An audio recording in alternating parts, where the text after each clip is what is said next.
दरवाजा खोलो। तुम ऐसा कैसे कर सकती हो? ऐसा कैसे कर सकती हो? आखिर बताओ मुझे। नवीन बेटा, नवीन बेटा, सुहा को मुझे दे दो। खुदा के लिए से मुझे दे दो। दुआ, दुआ जाकर चाबियां लेकर आओ। जल्दी करो, जाकर चाबियां लेकर आओ। क्या इसी दिन के लिए पाला था मैंने तुम लोगों को? मैंने तुम्हें ऐसे बेशरम बनने के लिए नहीं पाला। अम्मी मुझे इनके हवाले मत करना। डरो मत, तुम्हें कुछ नहीं होगा। तुम्हें मुझसे कोई नहीं छीन सकता।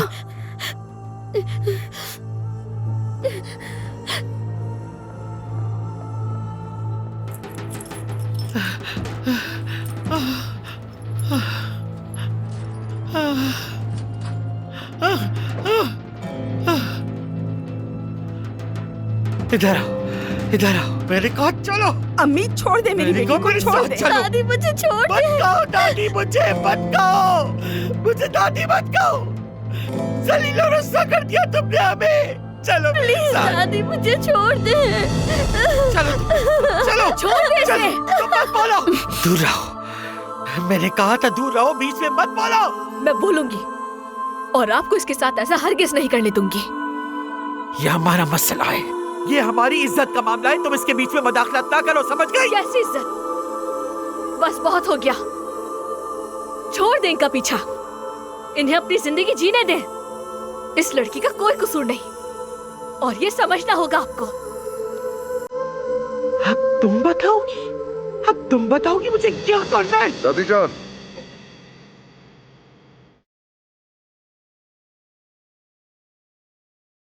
जरूरत के साथ भी आपने यही किया था, लेकिन मैं आपको सुहा को बर्बाद नहीं करने दूंगा।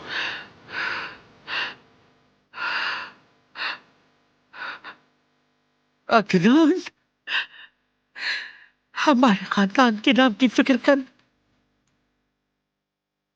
अपनी इज्जत के बारे में सोच। क्या ये हमारे खानदान का हिस्सा नहीं है? क्या आपकी इज्जत आपकी पोती की हिफाजत का तकाजा नहीं करती? हर कोई यहां से बाहर जो चाहे बेशर्मी की हरकतें कर रहा है, लेकिन जब ये लोग हवेली में इकट्ठे होते हैं तो शाइस्तगी की बेहतरीन मिसालें बनते हैं।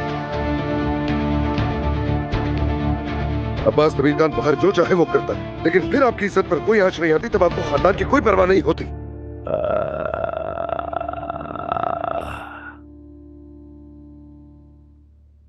चलो आ जाओ, मैं इसे ऊपर ले जा रही हूँ।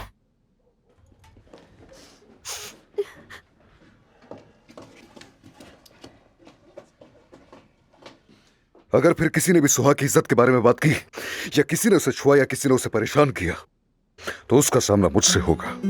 मैं निपटूंगा उससे।